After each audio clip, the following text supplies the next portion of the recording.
नमस्कार, सुबह के 10 बजने को है, वक्त हो चला है अपना बिहार का। मैं हूं शुभि मिश्रा आपके साथ। और क्रिसमस की शाम बीपीएससी अभ्यर्थियों ने 13 दिसंबर को हुई परीक्षा रद्द करने की मांग को लेकर जोरदार प्रदर्शन किया। भारी हंगामे को देखते हुए प्रशासन की टीम को लाठीचार्ज करनी पड़ी और इसके बाद डीएम कार्यालय की तरफ से इस पूरे मामले को लेकर एक बयान भी जारी किया गया। प्रशासन का ये दावा है कि ये लोग आधारहीन अफवाह फैलाकर परीक्षार्थियों को भड़काने और कानून व्यवस्था को बाधित करने की कोशिश कर रहे हैं। जिला प्रशासन ने कुछ कोचिंग संस्थानों का नाम भी लिया है। प्रशासन के इस दावे से फिर वही सवाल खड़े होते हैं कि क्या छात्रों को कोई भड़का रहा है?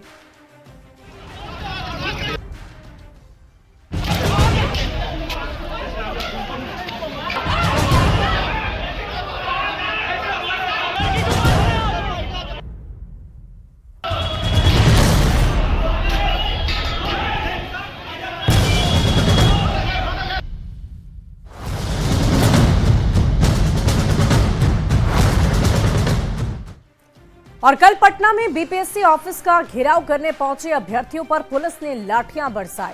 अभ्यर्थियों को दौड़ा दौड़ाकर पीटा गया, अभ्यर्थियों को गालियां तक दी गई और लाठीचार्ज में कई अभ्यर्थी जख्मी भी हुए। और अब इस मुद्दे पर बिहार की सियासत और भी ज्यादा गर्म हो गई है।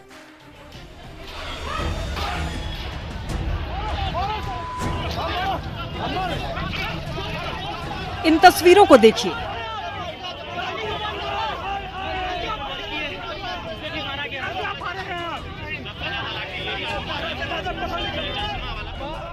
तस्वीरें पटना की है। 17वीं बीपीएससी परीक्षा रद्द करने की अपनी मांग को लेकर कुछ अभ्यर्थी बीपीएससी का घेराव करने आए थे। पुलिस ने पहले इन्हें समझाकर हटाने की कोशिश की,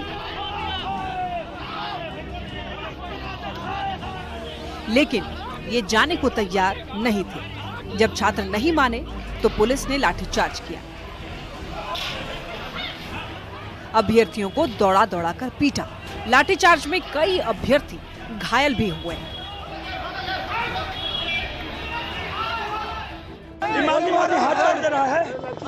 गोली चला संजीव कुमार, कम से कम आपको बता दें, बीपीएससी 17वीं संयुक्त प्रतियोगिता परीक्षा 13 दिसंबर 2024 को सिंगल शिफ्ट में हुई थी। परीक्षा के दौरान पटना के बापू परीक्षा केंद्र पर कुछ छात्रों ने हंगामा किया। पेपर वायरल होने की अफवाह उड़ाई गई। कुछ छात्रों ने आरोप लगाया कि पेपर देरी से बांटा गया। जो पेपर दिया गया उसकी सील पहले से खुली हुई थी। बीपीएससी अध्यक्ष ने आरोपों को सिरे से नकार दिया, लेकिन सेंटर पर हुए हंगामे की वजह से बापू सेंटर की परीक्षा रद्द कर दी गई। लेकिन कुछ छात्र पूरी परीक्षा रद्द करने की मांग कर रहे हैं। हालांकि इस पर सियासत भी तेज है। सत्ता पक्ष के नेताओं का आरोप है कि विपक्ष के लोग छात्रों में भ्रम फैलाने में लगे हुए हैं। न्यूज़ 18 के लिए पटना से धर्मेंद्र कुमार के साथ ब्यूरो रिपोर्ट। अब आपको बताते हैं कि आखिर ये पूरा मामला शुरू कहां से हुआ। 6 दिसंबर को छात्रों का पहला प्रदर्शन हुआ।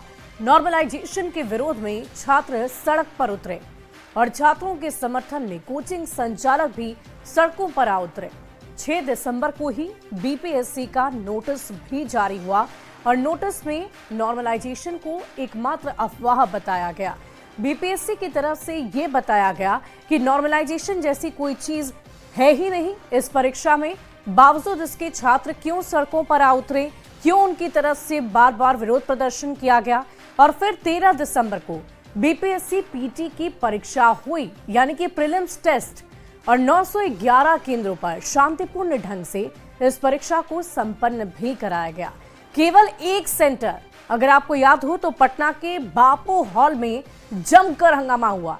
पेपर लेट मिलने और धांधली के आरोप में यह हंगामा किया गया और बापू एग्जाम सेंटर की परीक्षा को बीपीएससी की तरफ से मीटिंग करने के बाद इस बात की जानकारी दी गई कि इस सेंटर की परीक्षा को रद्द कर दिया जाएगा और अब दोबारा परीक्षा 4 दिसंबर को होगी, यानी कि ली जाएगी। और अभ्यर्थी पूरी परीक्षा रद्द करने की मांग पर अड़े हैं। 25 दिसंबर को बीपीएससी ऑफिस का घेराव करने पहुंचे प्रदर्शन को लेकर अभ्यर्थियों पर लाठियां झटकाई गई। कोचिंग संचालकों पर उकसाने के आरोप लगे और ये आरोप लगातार लगाए जा रहे हैं, क्योंकि अभी भी सवाल यही है कि आखिर क्यों इस तरीके से परीक्षा को लेकर या छात्रों को लेकर बार बार इस तरह से विरोध प्रदर्शन जारी रहता है। छात्र सड़कों पर आ जाते हैं और विरोध प्रदर्शन करते हैं। आपको बता दें कि बापू सेंटर पर जो परीक्षा होनी है उसको लेकर बीपीएससी आयोग की तरफ से भी ये कहा गया कि 4 जनवरी को वो तारीख होगी जिस दिन इस परीक्षा को दोबारा लिया जाएगा। बढ़ते आगे, लाठीचार्ज मामले के बाद पटना जिला प्रशासन का बयान भी सामने आ गया है। प्रशासन ने पटना के कुछ कोचिंग संचालकों पर परीक्षार्थियों को भड़काने का आरोप लगाया और इनमें से कुछ लोगों का नाम लिया गया है, जिनमें रमांशु क्लासेस के रमांशु कुमार, सुनामी जीएस गुरु सुजीत और ज्ञान बिंदु जीएस क्लासेस के रोशन आनंद, वहीं छात्र नेता दिलीप कुमार, परफेक्शन जीएस के चंदन प्रिय, कौटिल्य जीएस के प्रवीण कुमार और प्रदीप कुमार सहित रोहित कुमार शामिल हैं। प्रशासन का ये कहना है कि प्रदर्शन का नेतृत्व करने वालों में से अधिकांश लोग गैर परीक्षार्थी हैं। ये लोग आधारहीन अफवाह फैलाकर परीक्षार्थियों को उकसाने की कोशिश कर रहे हैं और इसके पहले भी पेपर लीक की जांच कर रही ईओयू ने कई कोचिंग संचालकों की भूमिका को संदिग्ध बताया था।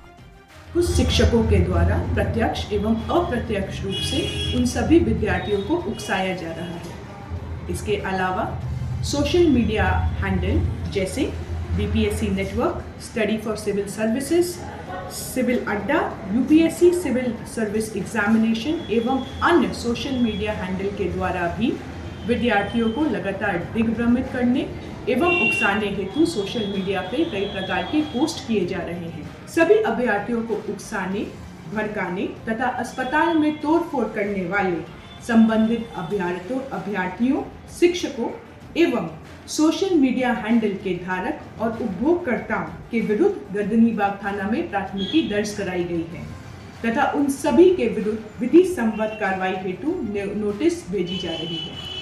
और बीपीएससी अभ्यर्थियों पर लाठीचार्ज को लेकर नेता प्रतिपक्ष तेजस्वी यादव ने सरकार पर हमला बोला है। सोशल मीडिया साइट एक्स पर तेजस्वी ने यह लिखा है कि मानसिक रूप से बीमार लोग प्रदेश चला रहे हैं, उन्हें खोज खबर तक ही नहीं कि बिहार में क्या हो रहा है। बीजेपी ने प्रदेश में गुंडागर्दी की सीमाओं को पार कर दिया है।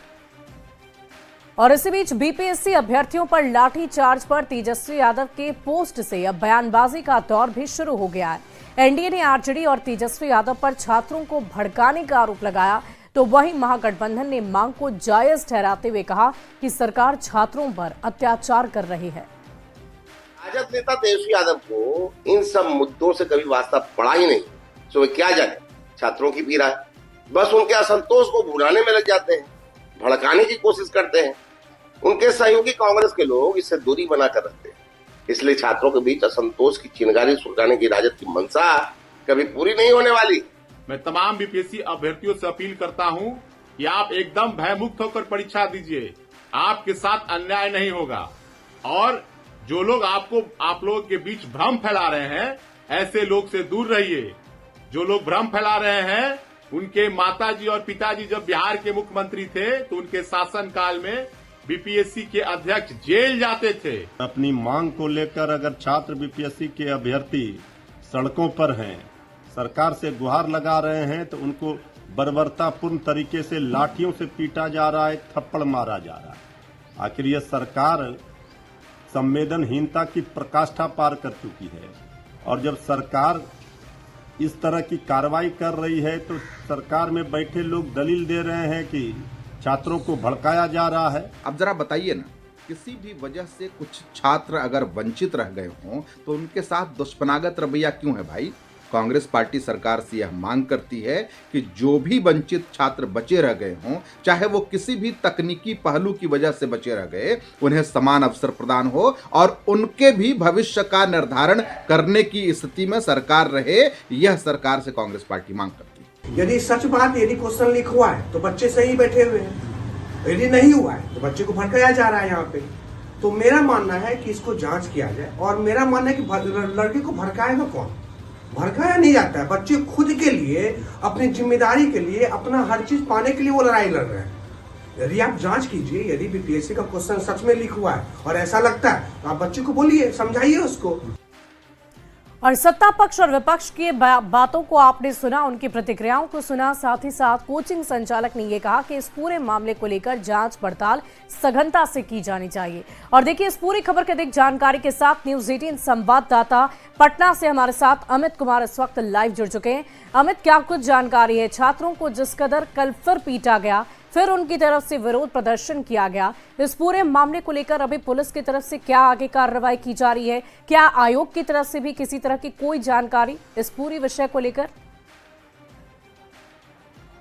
देखिए, इस पूरे विषय को लेकर के आयोग की तरफ से कुछ बातें नहीं कही गई, लेकिन हाँ, जिला प्रशासन की तरफ से जो बातें कही गई है वो दर्शकों को आपने बताया भी है। जो पटना के जिलाधिकारी हैं डॉक्टर चंद्रशेखर सिंह, उनके तरफ से एक प्रेस रिलीज जारी किया गया और उसमें साफ उल्लेख किया गया है कि कौन कौन से कोचिंग संचालक हैं, कौन कौन से लोग जो हैं वो इन अभ्यर्थियों को भड़का रहे हैं और कहीं न कहीं राजनीतिकरण जो है वो इस पूरे आंदोलन का किया जा रहा है।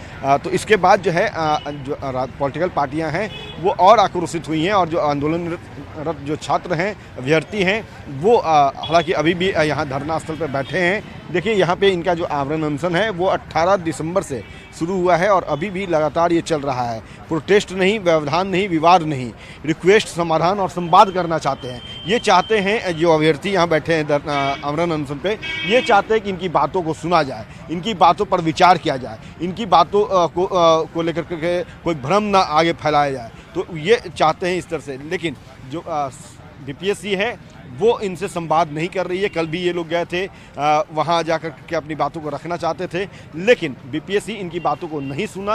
और अमित, जरा उनसे पूछिए कि वो री एग्जामिनेशन क्यों नहीं चाहते? अगर एक सेंटर पर किसी तरह का उपद्रव मचा और उसके मद्देनजर अगर आयोग दोबारा परीक्षा करवाने के लिए तैयार है, तो आखिर इससे दिक्कत कहाँ आ रही है? क्या समस्या हो रही है? बिल्कुल, हम सीधे संवाद भी करते हैं, बात भी करते हैं। ये बताइएगा कि आप लोग लगातार आमरण अनशन पे हैं, जहाँ पे गड़बड़ियाँ हुई उस सेंटर पे री एग्जामिनेशन कंडक्ट किया गया, 4 जनवरी को होगा, लेकिन आप लोग पूरे बिहार के तमाम सेंटर का एग्ज़ाम क्यों रद्द करवाना चाहते हैं? क्या मांग है आप लोगों की? रीज़न ये है कि आप जो 4 तारीख को एग्ज़ाम कराएंगे, आपने क्या बोला था? नॉर्मलाइजेशन नहीं होगा, स्पष्ट शब्दों में लिखा था। तो आप ये बताइए, जो 12,000 छात्रों का जो आप एग्ज़ाम लेंगे, उस किस आधार पर उसका रिजल्ट तय करेंगे? उनका मार्किंग किस आधार पर तय होगा? तो हमारे बीच जो अभी जो पहले जो बच्चे एग्ज़ाम दिए हैं, एक सेंटर छोड़ के 12,000 को छोड़ के, उस बच्चे के साथ और 12,000 वाले बच्चे, ये दोनों को अगर नॉर्मलाइजेशन तो हुआ ना, आप कहीं ना कहीं नॉर्मलाइजेशन करने जा रहे हैं। और नॉर्मलाइजेशन किस आधार पर करेंगे, इसकी कोई मैंने लिखित आपने नहीं दिया है। इसे शक के दायरा में आता है कि आप कैसे मार्किंग करेंगे, उससे हमारी स्पष्टीकरण नहीं है और कहीं ना कहीं ये पारदर्शिता की कमी हुई। आधार क्या है हमारा? और आधार सबसे बड़ी चीज़ है। लेकिन मैं एक चीज़ और कहना चाहता हूँ, आप सबको एग्जाम लेने में क्या दिक्कत है? हम लोग तो ये भी बोल रहे हैं, आप ऐसा कर रहे हैं कि आपको खर्च ज़्यादा आएगा, आप फिर से फॉर्म भरवा लीजिए, हम लोग उसको भी देने के लिए तैयार हैं। लेकिन अच्छा, ये बताइएगा कि जिस तरह से कल लाठियाँ चटकाई गई और अब जिला प्रशासन कह रहा है कि आप लोगों को भड़काया जा रहा है, कौन भड़का रहा है, कौन सह दे रहा है आप लोग? सर एक बार बताइए सर, हम अपने हक के लिए लड़ रहे हैं सर, क्या हम हक लड़ रहे हैं तो कोई भड़का ही रहा है सर? हम अपने हक लिए सर, मेरा मान 3 आधार सर। एक बात बताइए सर, आप कहते हैं सर समता का अधिकार दे रहे हैं सर, कहाँ दे रहे हैं सर? हमें एक ही परीक्षा, एक ही पोस्ट के लिए हम लोग एग्जाम दे रहे हैं सर, उनके लिए अलग प्रश्न मत, हमारे लिए अलग प्रश्न। दूसरा बात सर, एक बार बताइए, एक छोटा सा अगर कोई सेंटर आता ना सर तो कोई बात नहीं होता, वो एक छोटा सेंटर ने 2 से 3 जिला के बराबर बापू परीक्षा केंद्र सर। वैसे में अगर पहला बात, अध्यक्ष महोदय हमेशा भ्रम में रखे विद्यार्थियों को, हमेशा भ्रम में। उन्होंने एक इंटरव्यू दिया था, उन्होंने कहा था कि आप पैटर्न कैसा रखेंगे सर?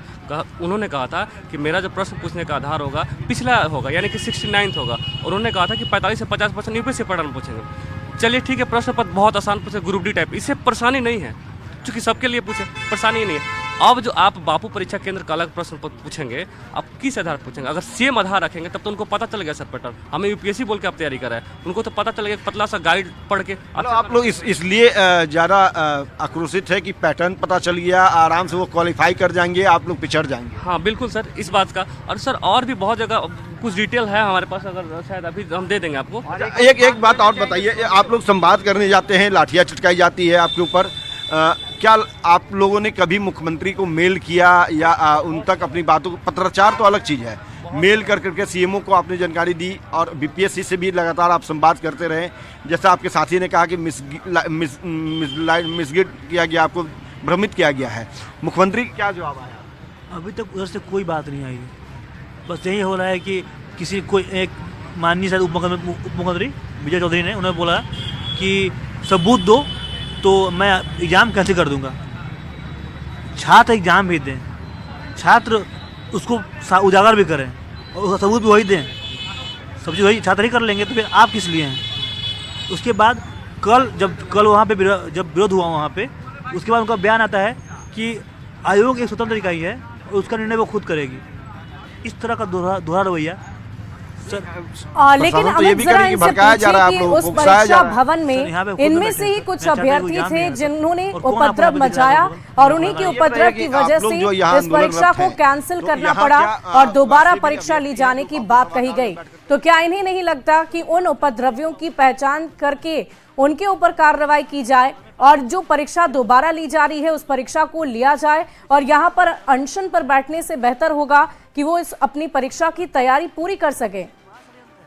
वो दिख तो रहा है कि बस एक सेंटर दिख रहा है, वो उसका अलग मैटर है। आपका बापू सभागार में ही सेंटर है। हाँ जी, अभी 4 तारीख को एग्जाम देंगे आप। मैं फिर बैकआउट कर रहा हूँ, बैकआउट कर रहा हूँ इसको। क्यों बैकआउट कर रहे हैं सर? मेरे साथ क्षमता का थोड़ी है, मैं एक पोस्ट के 2 एग्जाम होंगे, कहाँ करने आया है ये?